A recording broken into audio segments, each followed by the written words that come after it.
আসসালামু আলাইকুম আরহামাতুল্লাহি ওবারাকাতু। আপনারা দেখছেন মফিদি মিডিয়া, সাথে আছি আমি মনসুরুল হক মফিদি।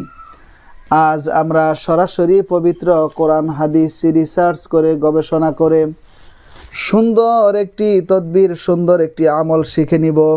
সেটি হচ্ছে ছেলে ও মেয়েদের দ্রুত বিয়ে হওয়ার, বন্ধ বিয়ে খোলার। হ্যাঁ, অনেকেই বলেন যে হুজুর আমার অনেক যুবতী ভাইয়েরাও আমার কাছে ফোন দেয়, অনেক যুবতী বোনেরাও আমার কাছে ফোন দেয়, কিংবা অনেক যুবক যুবতীর মা বাবা গার্জেন যারা আছে তারাও আমার কাছে ফোন দেয় বা তদবিরের জন্য আসে। তো বলেন যে হুজুর বিয়ের বয়স হয়েছে কিন্তু বিয়ে হচ্ছে না, বা বিয়ে আসে, হ্যাঁ বিয়ের আলাপ হয় কিন্তু বিয়ে ঘটার আগেই বারবার বিয়েটা ভেঙে যায়। তো আমার বিয়ে কোনো কুফরি কালামের দ্বারা বন্ধ করা আছে কিনা, বা কোনো সমস্যা আছে কিনা, বা কোনো ক্ষতি করা আছে কিনা। তো এই ধরনের সমস্যা কিন্তু অনেকের ক্ষেত্রেই থাকে। তো এটা আমল করলে, এটা তদবির করলে, কাজ করলে এটা কিন্তু দ্রুত আবার সমাধান হয়ে যায়। তো কীভাবে আমলটি করতে হবে সেটি আপনাদেরকে এখন আমি একদম দিবালোকের ন্যায় সুস্পষ্টভাবে সুন্দরভাবে বুঝিয়ে বলে দিচ্ছি, একদম সহজ।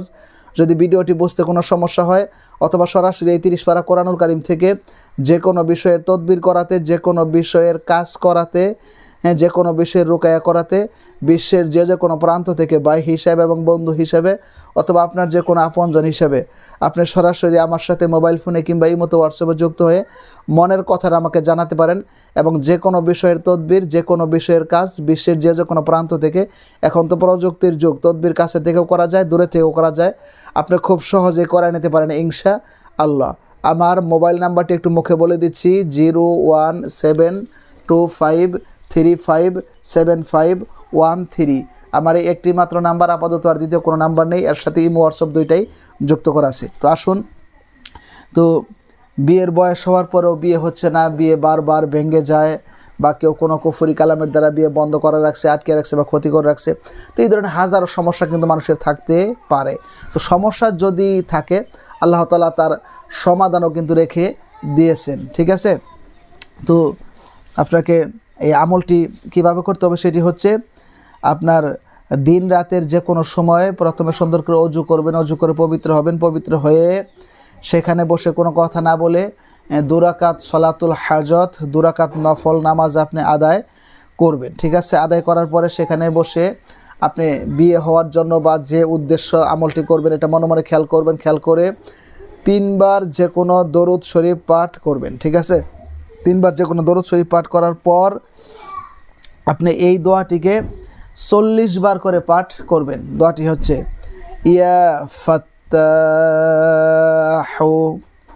ইয়া ফাত্তাহু, ইয়া ফাত্তাহু।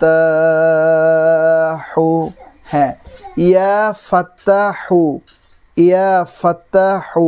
এটা কে না বলতে পারবে? এটা সবাই বলতে পারবে। তো এটা 40 বার করে পাঠ করে শেষে আবার 3 বার দরুদ শরীফ পাঠ করবেন। পাঠ করে আপনি হাত তুলে মোনাজাত করবেন, যেরকম চান, বা যেরকম পাত্র বা পাত্রী আপনার পছন্দ, যেরকম মানুষ আপনার পছন্দ, বা যেরকম মেয়েকে আপনি বিয়ে করতে চান, এটা মনে মনে খেয়াল করবেন। খেয়াল করলে আপনি হাত তুলে মোনাজাত করবেন, দোয়া করবেন, ঠিক আছে। তো ইনশাল্লাহ এই কিতাবের মধ্যে দেখা যাচ্ছে এই আমলটি আপনাকে 40 দিন করতে হবে। এই আমলটি আপনাকে 40 দিন করতে হবে। আবার কোনো কোনো আমল দেখা যায় যে 21 থেকে 30 দিনের কথা বলা থাকে, কিন্তু এটা বলা হচ্ছে এখানে 40 দিনের কথা। 40 দিনে আপনি যদি আমলটি করেন, মা বোনেরা করলে তো আর 40 দিন লাগাতার করতে পারবেন না। মাঝখানে পিরিয়ড হলে, মনে করেন 10 দিন করলেন, পিরিয়ড হইলেন, পবিত্র হওয়ার পরে আবার করবেন, তাহলে 11 দিন থেকে গুনবেন, ঠিক আছে। তো ভাইয়েরা করলে তো লাগাতার করতে পারবেন। 40 দিন আমলটি করবেন ইনশাআল্লাহ। আল্লাহ পাক রব্বুল আলামিন তার এই পবিত্র কোরআনুল কারীমের ওসিলা করে ইনশাআল্লাহ 40 দিনের মধ্যেই ভালো জায়গায়, সুন্দর জায়গায় আপনার মনের মানুষের সাথে আল্লাহ তাআলা আপনাকে বিবাহ হওয়ার জন্য ব্যবস্থা করে দিবেন। যত কুফরি কালামের দ্বারা বিয়ে বন্ধ করা থাক, যত কিছু করা থাক, সব কিছু কেটে আল্লাহ তাআলা আপনাকে সুন্দর জায়গায়, ভালো পজিশনে, হালালভাবে জীবনযাপন করার জন্য, বিয়ের জন্য আল্লাহ তাআলা ব্যবস্থা করে দেবে ইনশাআল্লাহ। তো আমলটি আপনারা করেন, করে আপনারা ভালো ফলাফল পান, ঠিক আছে। তো সেই প্রত্যাশা আমি সবসময় আপনাদের জন্য করি। আপনারা আমার জন্য দোয়া করবেন, আমিও আপনাদের জন্য দোয়া করি। আপনারা যারা এই ধরনের সমস্যার মধ্যে আছেন, আল্লাহ তাআলা যাতে পবিত্র কোরআনুল কারীমের উসিলায় দ্রুত সমাধান দান করে। এবং আপনারা যে কোনো বিষয়ের আমল করতে গেলে, তদবির করতে গেলে, কাজ করতে গেলে সবসময় কোরআন থেকে করার জন্য চেষ্টা করবেন। কারণ কোরআন থেকে করলে এটা যত তাড়াতাড়ি ভালো ফলাফল পাওয়া যায়, বিশ্বের অন্য কোনো জায়গা থেকে সেই ফলাফল পাওয়া যায় না। ঠিক আছে, তো আজকের মতো এই পর্যন্তই। আল্লাহ তাআলা যদি সুস্থ রাখে, সুন্দর রাখে, তাহলে মানুষের উপকার হয়, কল্যাণ হয়, ফায়দা হয়। এরকম ভালো কিছু নিয়ে আপনাদের মাঝে আমি মনসুরুল হক মফিদি যাতে হাজির হতে পারি সেই প্রত্যাশায়। আসসালামু আলাইকুম ওয়া রাহমাতুল্লাহি ওয়া বারাকাতুহু।